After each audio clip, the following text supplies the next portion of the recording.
Berdiri, beri salam. Selamat siang. Selamat siang. Saya hari ini tambah semangat untuk mengajar kalian karena begitu datang sudah disambut dengan semua. Tepuk tangan dulu. Ada yang tidak hadir? Ada. Alexander. Insyaallah semoga anak-anak di kelas 10 kali ini mengajar semuanya. Amin. Nah, kali ini kita akan membahas mengenai mengenal coding dengan berpikir komputasional. Kamu menarik perasaannya. Happy boleh tuliskan di buku. Tuliskan kalau happy buat seperti ini, kalau kesal seperti ini, sedih, ceria. Saya pengen tahu. Jangan sampai ada yang tidak bisa menerjemahkan apa yang kita sebut. Jangan semuanya, ayo dalam hitungan ketiga jangan semuanya. Ada yang ceria, ceria, happy, ceria, terima kasih. Jangan sampai kita masih rasa dengan diri kita pun kita tidak kenal nih apa yang kita rasakan. Ya kan? Bagaimana mau berempati dengan orang lain ketika perasaan sendiri saja tidak bisa diterjemahkan dengan baik. Jadi pentingnya menjadi orang yang mau beradaptasi. Kenapa penting? Jadilah orang yang mau belajar untuk menyesuaikan perkembangan zaman. Saat teknologi sepekan sekarang, kita harus bisa menyesuaikan karena jika tidak kita akan ketinggalan. Ice breaking. Ada bisa menebak? Ini apa?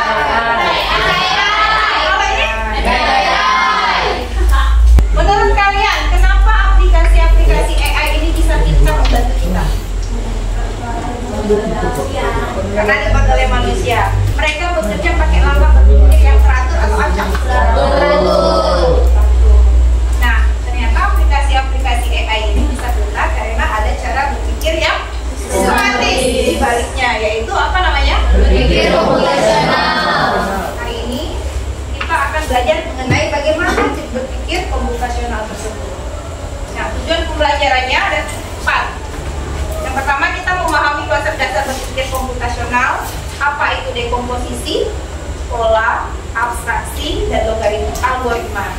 Kemudian yang kedua, mengidentifikasi masalah sehari-hari yang dapat diselesaikan dengan pendekatan berpikir komputasional. Ketiga, membuat flowchart sederhana untuk solusi masalah nyata. Yang terakhir, merefleksikan proses berpikir komputasional dalam konteks kehidupan sehari-hari. Kegiatan hari ini, yang pertama nanti akan kita lakukan ada mengidentifikasi masalah, diskusi kelompok, dan presentasi. Bagaimana pola atau langkah tertentu yang bisa membantu kita menyelesaikan masalah sehari-hari agar lebih mudah? Gimana caranya? Atau bagaimana cara kalian membuat jadwal belajar yang efektif? Atau bagaimana cara merapikan buku di perpustakaan dengan mudah dan teratur? Atau ketika melihat kelas berantakan, bagaimana cara kalian merapikannya agar lebih mudah? Apa? Disapu dan disusun yang rapi. Tentunya kalian akan mengelompokkan meja dengan meja, kursi dengan kursi, ya kan? Berarti ada cara yang sistematis di situ. Nah, apa yang dimaksud dengan berpikir komputasional?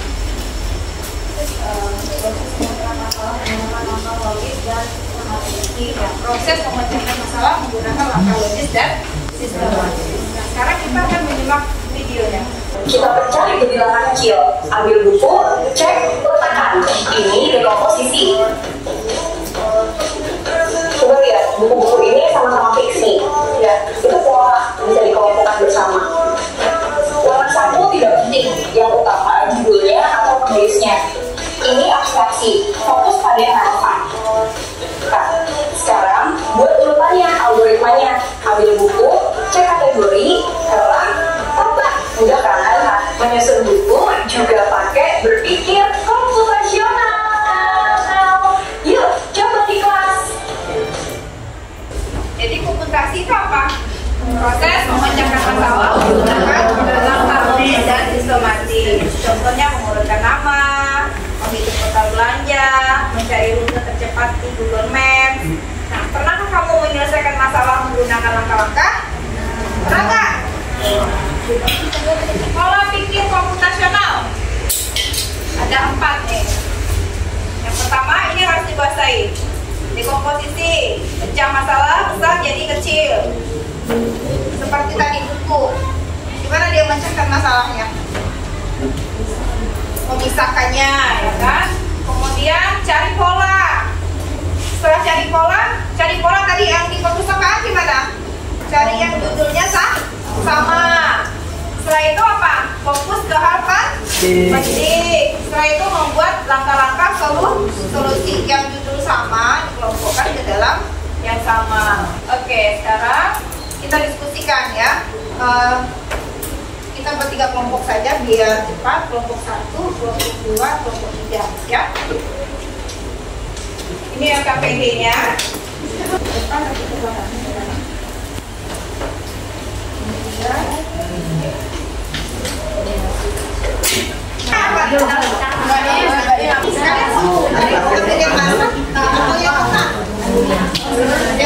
Kalau yang masak berarti yang ini ada yang hijau.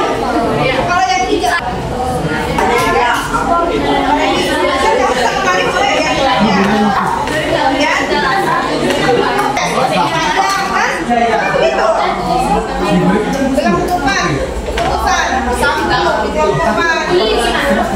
proses. Kalau ini mulai ya, kalau ini selesai.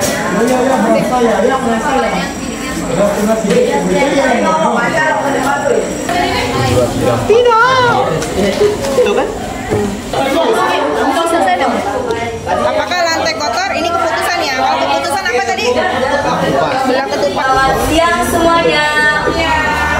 Di sini kami dari kelompok 3 akan mempresentasikan tentang cara berpikir komputasional serta bagaimana pendalamannya dalam kehidupan sehari-hari.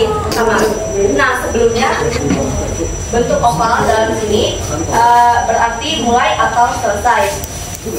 Untuk proses itu berbentuk persegi panjang. Keputusan berbentuk bola ketupat dan input serta output itu berbentuk jajar bidang. Kita mulai dengan membuka pintu kamar, itu termasuk dalam proses. Makanya bentuknya persegi panjang.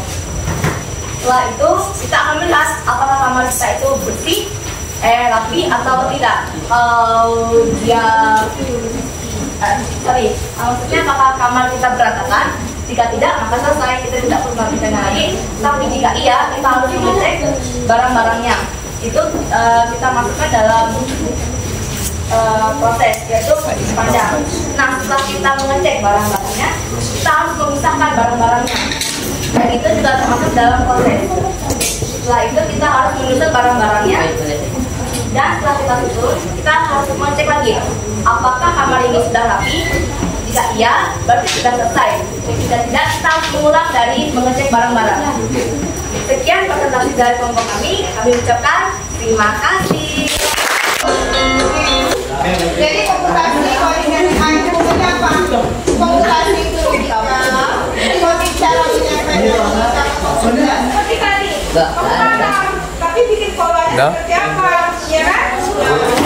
AI komputer yang belajar dan berfungsi dari data. Contohnya seperti grafik, kita pelajari hari ini. Berpikir komputasional apa lagi? Penerapannya dari kehidupan sehari-hari apa lagi? Bisa membuat pola, mengerti pola belajar, mengerti pola belajar membuat pola. Apa lagi? Dapat bekerja sama dengan baik itu sekali ini kolaboratifnya dapat. Apakah pengetahuan terhadap berpikir komputasi apa?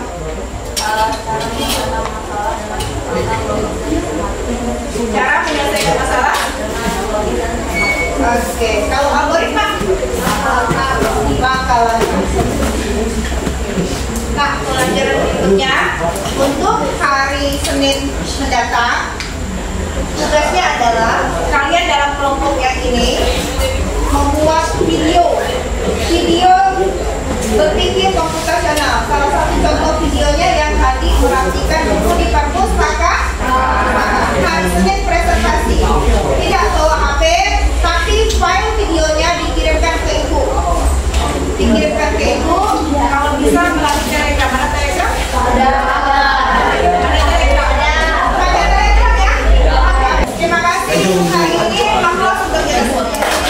Sebelum kita pulang, marilah kita berdoa bersama dan berdoa sambil berdoa dipersilakan. Berdoa, Ustaz. Beri salam.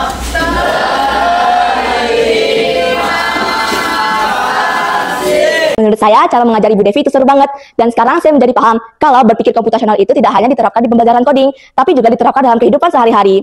Terima kasih Ibu Devi sudah membuat pembelajaran coding menjadi lebih menyenangkan dan lebih bermakna.